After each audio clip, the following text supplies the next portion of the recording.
Kali ini kelompok kami akan membahas tentang eklesiologi GGOLAS. Seperti yang kita ketahui bahwa pada hakikatnya gereja tidak pernah hadir untuk dirinya sendiri, akan tetapi gereja akan tetap menghadirkan diri untuk selalu memberikan makna bagi lingkungan secara khusus dan secara universal bagi dunia. Sehingga eklesiologi dalam rumusan teologianya secara sistematis mengenai pemahaman gereja tentang dirinya harus menjadi landasan bagi gereja untuk mengatur diri sesuai dengan hakikatnya.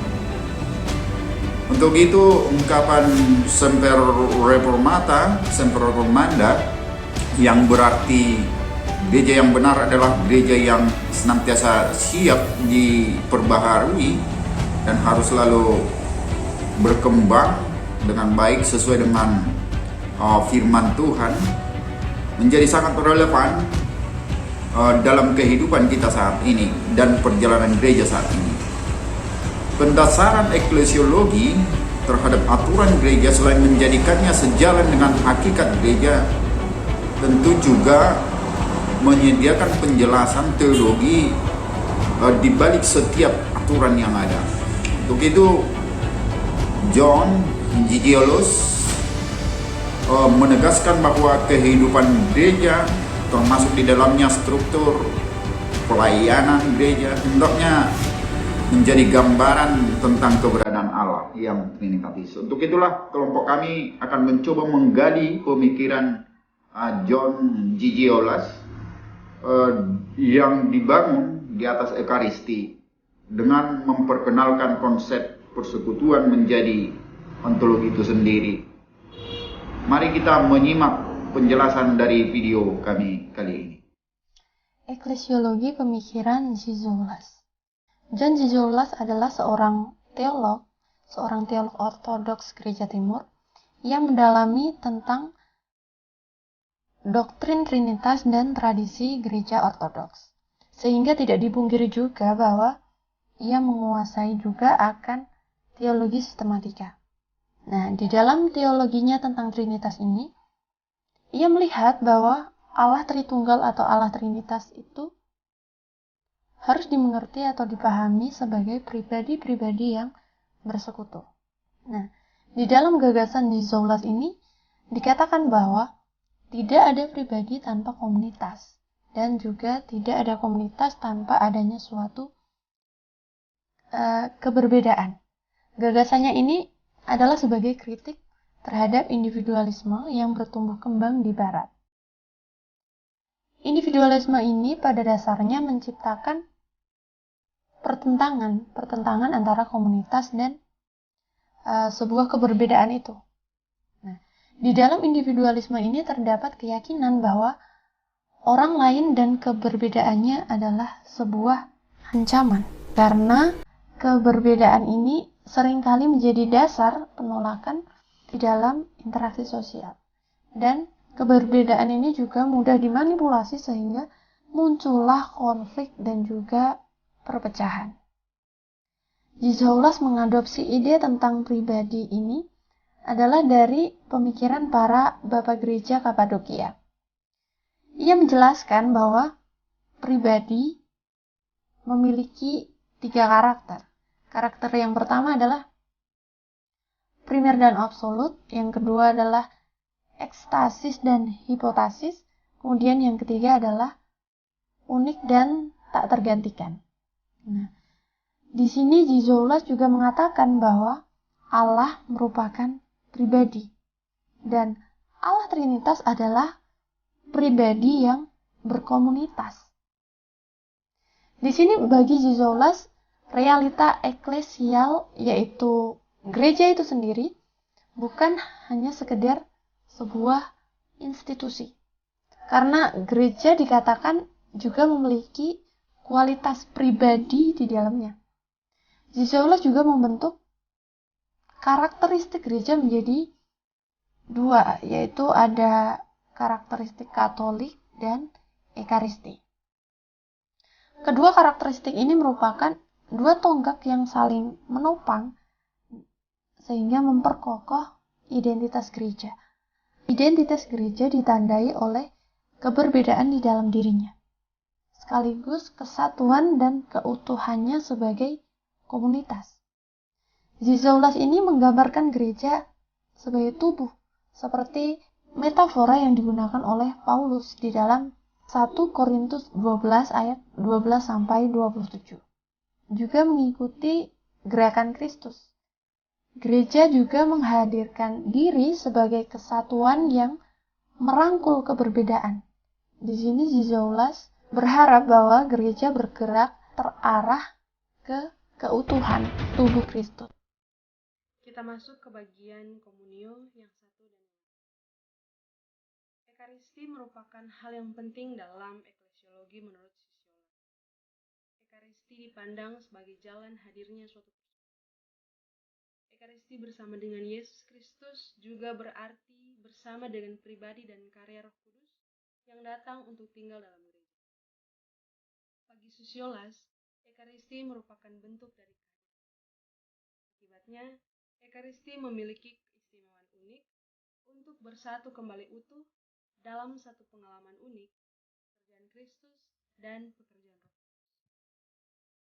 Zizoulas mengarahkan kita kepada di mana Tuhan dinyatakan dalam kepenuhannya ketika seluruh gereja berkumpul sebagai tubuh Kristus untuk dipersembahkan kepada Tuhan melalui Kristus dan dalam roh seluruh ciptaan sebagai ungkapan syukur kepada Pencipta. Ketika umat Allah berkumpul untuk beribadah, bersama-sama mereka membentuk gereja. Esensi gereja dipahami sebagai perantara dari kerajaan Allah. Uskup di gereja adalah eikon Kristus yang duduk di singgasananya di surga. Jadi, uskup harus menjadi pusat ekaristi perayaan setiap tahun. Tanpa dia di gereja, gambaran lengkap dari kerajaan Tuhan yang seharusnya dicerminkan oleh gereja akan hilang. Maka pandangan eklesiologi Zizoulas sangat penting uskup dalam ekaristi, karena dia adalah alter Kristus, kepala dari majelis ekaristi. Ini karena ekaristi hanya benar-benar berlaku ketika semua perintah umat Tuhan dikumpulkan bersama dengan kepala mereka untuk membentuk gereja dan menghadirkan. Pertemuan ekaristi juga merupakan pertemuan eskatologis yang tidak berakar hanya di masa lalu, tetapi juga di masa depan, di mana Kristus duduk di atas tahta di surga yang dikelilingi oleh para rasul, tua-tua, dan seluruh umat Allah.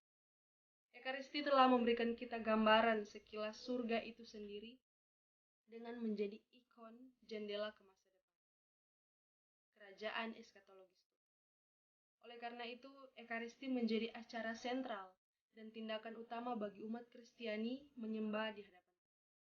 Gereja hadir dalam ekaristi dan sifatnya diungkapkan dalam ekaristi. Melalui ekaristi, Kristus yang adalah satu dan gereja yang adalah banyak menjadi identik, sehingga di sini ekaristi menjadi wadah bagi Kristus dan umatnya atau gereja menjadi satu tubuh, kemudian melalui identifikasi yang penuh antara Kristus dan gereja yang tertunda. Baik, jika berbicara mengenai ontologi person dari pandangan Zizoulas, nah menurut Zizoulas ini ada beberapa pemahaman mengenai keberadaan kepribadian Tritunggal dan keberadaan kepribadian manusia. Nah, pada keberadaan kepribadian Tritunggal ini, yakni ia memahami sebagai Allah, Anak, dan Roh Kudus. Nah, pada pandangan Zizoulas ini, ia menekankan pada kemaharajaan Allah merupakan sumber dari Anak dan Roh, serta merupakan sumber dari komunio Trinitarian. Nah, kemudian Zizoulas memahami keberadaan kepribadian manusia, yakni manusia dalam pemahaman Zizoulas, ia memberi penekanan bahwa kepribadian manusia hanya ada di eklesia atau di dalam gereja, yang berarti di luar gereja tidak ada kepribadian. Nah, karena ini apa maksudnya? Karena menurut Zizoulas ini, Keselamatan itu hanya bisa didapatkan oleh manusia hanya pada dalam gereja atau eklesia itu sendiri. Jadi tidak ada keselamatan di luar gereja itu sendiri. Ini menurut pandangan Zizolas mengenai ontologi. Kita akan bahas tentang kepersonan eklesial. Gereja adalah deindividualisasi dan personalisasi dari logos. Karena gereja secara rohani merupakan tubuh Kristus. Dalam hal ini, identitas Kristus ditentukan oleh dua relasi, yaitu relasi yang dimana Kristus menjadi anak Bapa dan juga sebagai tubuh Kristus, tubuhnya sendiri yaitu tubuh sebagai gereja. Dari deindividualisasi Kristus ini sendiri tidak hanya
persekutuan itu. Dengan demikian, komunio eklesia ini memiliki substansi ataupun esensi, yaitu sebagai persatuan dalam sebuah identitas yang melekat pada setiap orang dalam kelompok tersebut, atau Zizolas mengatakannya sebagai identitas gereja, atau dalam tulisannya unity in identity. Sekarang kita masuk dalam struktur komunio. Zizolas percaya bahwa Ekaristi memiliki pengaruh struktural baik di dalam maupun di dalam gereja lokal yang terkait dengan satu dan banyak pemahaman. Ini juga kunci struktur eklesiologi Zizolas yang juga merupakan semacam komunikasi dari Tuhan dan dengan orang, bentuk komunikasi melalui karya Roh Kudus. Gereja Kristus menjelaskan bagaimana dan mengapa satu-satunya struktur gereja yang berasal dari Ekaristi dalam bukunya. Keberadaan adalah persekutuan. Itu terjadi karena pekerjaan atau kuasa Roh Kudus membuat kenyataan menjadi rasional. Zizolas juga menjelaskan bahwa konsep satu gereja dan banyak gereja harus menghentikan semua konsep piramida dalam eklesiologi. Ia menunjukkan bagaimana konsep-konsep tersebut dapat diterapkan pada kehidupan gereja tingkat umum dan lokal. Dan berarti gereja lokal pada tingkat umum adalah gereja atau lembaga pemberitaan. ia menyusun pokok bahasan dan pokok bahasannya pada saat yang sama dan pada tingkat lokal. Ini berarti bahwa dari perspektif keberadaan komunitas dan pelayanannya, gereja lokal dan uskup juga menyatakan bahwa institusi gereja adalah cerminan dari kerajaan. Kemudian ia juga menegaskan bahwa semua lembaga ekologi harus memiliki alasan yang sah. Ini mengacu pada hal-hal yang tertinggi, bukan hanya manfaat sejarah saja. Di sini dapat kita melihat bahwa Sisiolas tidak mementingkan sejarah dalam struktur eklesiologinya. Apostolisi dan konsiliariati. Bishop ini adalah uskup yang menjadi perantara antara Kristus dan umatnya. Tidak hanya itu saja, bishop mempersatukan gereja-gereja yang pada dasarnya seseorang atau person dapat ditahbiskan sebagai bishop oleh bishop itu sendiri, yang telah ditahbiskan dan telah memiliki wewenang untuk menahbiskan seseorang menjadi bishop. Namun kedudukan bishop atau uskup ini sama seperti umat yang lainnya. Uskup masuk dalam komunitas yang lebih khusus atau ordo lokal di dalam komunitas tersebut. Sifat hierarkis dalam komunitas yang khusus ini menghasilkan lebih banyak ordo, sehingga ordo-ordo lokal yang telah dibentuk oleh uskup-uskup ini ditugaskan pada masing-masing ordo dalam komunitas-komunitas dalam gereja. Konsep sinodal atau pemerintahan gereja ditentukan oleh dua konsep dasar. Yang pertama, semua bishop pada dasarnya adalah sederajat. Yang kedua, kesederajatan bishop-bishop didasarkan pada pemahaman antara relasi yang satu atau yang pertama dan yang banyak. Menurut analisa kelompok, Sisiolas sangat menekankan pada adanya relasi di antara manusia, karena pribadi manusia dapat diketahui jika melakukan relasi dengan sesamanya. Kepribadian manusia juga hanya ada di dalam gereja, di mana gereja tidak terlepas dari adanya ekaristi dan uskup. Artinya, gereja, ekaristi, dan uskup saling berkaitan dalam menjelaskan relasi antara pribadi yang satu dengan yang lain, di mana ekaristi merupakan penyataan Tuhan secara penuh di dalam gereja-gereja yang bersekutu sebagai tubuh Kristus, dan pemimpin yang melayani ekaristi adalah seorang uskup. Dengan kata lain, ekaristi gereja dan uskup mempunyai keterkaitan yang hanya merujuk pada satu kesatuan, yaitu Tritunggal. Dengan demikian menjadi jelas bahwa kenapa Sisiolas sangat menekankan pada adanya relasi di antara manusia, sebab di dalam Tritunggal sendiri terdapat relasi-relasi yang dibangun untuk mengetahui pribadi masing-masing. Konsep eklesiologi dari Sisiolas menekankan pada konsep komunio dengan menempatkan ekaristi sebagai pusat perhatian dari eklesiologinya, atau yang disebut dengan ekaristi eklesiologi atau eklesiologi komunio. Disebut sebagai eklesiologi komunio karena didasarkan pada ontologi person atau seseorang yang didapat dari pendalaman tentang hakikat dari Trinitas Allah, di mana terdapat satu substansi dengan tiga pribadi yang menegaskan Allah adalah Esa yang berada dalam tiga pribadi atau persona, yakni keberadaan Allah secara tepat sama dengan kepersonaan atau kepribadian Allah itu sendiri yang terjadi melalui relasi konstitutif antara Bapa, Anak, dan Roh Kudus. Dalam hal ini, Sisiolas menekankan pada kemaharajaan Allah yang adalah sumber dari Anak, Roh, dan sumber dari komunio trinitarian yang ditentukan oleh relasi antara yang satu dan yang banyak. Oleh karenanya dapat dikatakan bahwa Kristus adalah yang satu dan gereja adalah yang banyak, di mana gereja adalah dalam dan melalui ekaristi yang di dalamnya tubuh dari yang satu dan tubuh dari yang banyak itu menjadi sama. Sebab ekaristi merupakan tempat Kristus dan gereja menjadi satu tubuh atau tubuh Kristus yang teridentifikasi di dalam Roh Kudus. Oleh karenanya dibutuhkan bishop atau uskup perantara sebagai kepala jemaat melalui penabisan tanda kehadiran gereja yang olehnya setiap gereja lokal dipersatukan, karena mengingat seorang person atau pribadi hanya dapat ditabiskan sebagai bishop atau uskup perantara oleh bishop yang terlebih dahulu menerima penabisan atau memiliki kuasa untuk menabiskan seseorang.